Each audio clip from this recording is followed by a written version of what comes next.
My name is Francisco Villegas, and I'm a PhD candidate at OISE in the University of Toronto. I also serve as an instructor in the Department of Sociology at U of T.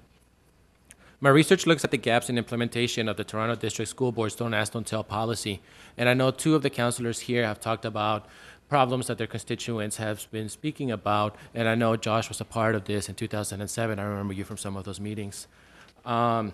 I can tell you that today that policy has still not been fully implemented, and that there have also been new mechanisms constructed that work as additional barriers to the enrollment of undocumented students.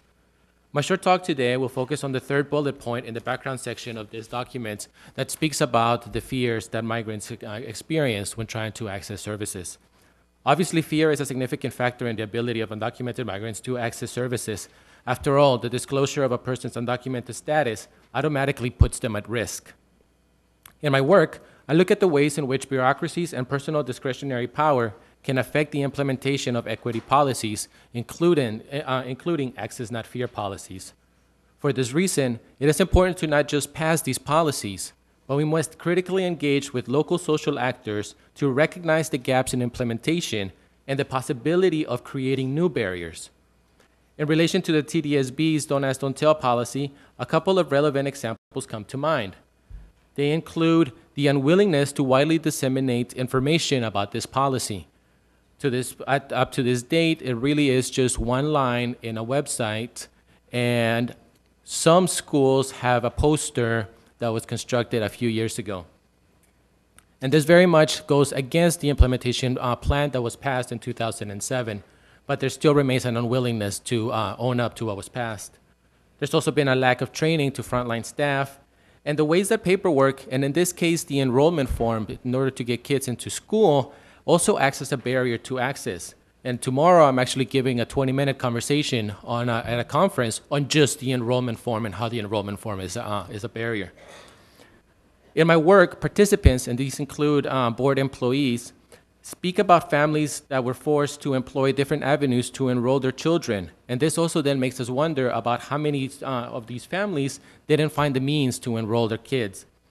Oftentimes, frontline staff, as Nav talked about, erroneously informed families that they could not be enrolled, and now a new phenomenon has occurred where undocumented migrants are often directed to the board's head office, which then means that they must disclose their immigration status to at least two individuals who are complete strangers.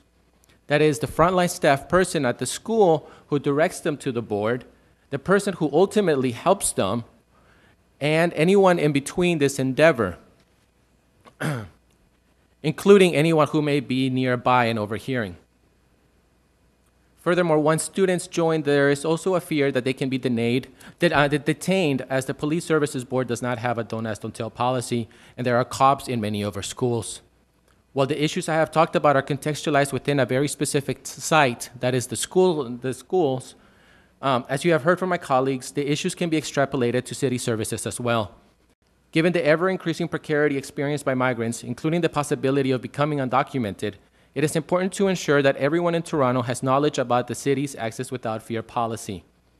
It is also important to highlight the barriers to full access in city services as they stand today, and I think this is incredibly important, find this alongside relevant social actors, including grassroots workers, the possibility of creating new barriers. I think oftentimes we forget the types of privilege that we have when we have status, and that then becomes invisibilized and becomes very difficult to see how bureaucratic processes can then further create new barriers to having access to many of the things that we're talking about. A problem that can also arise from the existence of various bureaucracies that function within a single space. I believe the recommendations before you will alleviate these issues and help construct a city that recognizes the value of all residents. Finally, there have been a number of discussions regarding working with the province to develop a better context of reception within the city.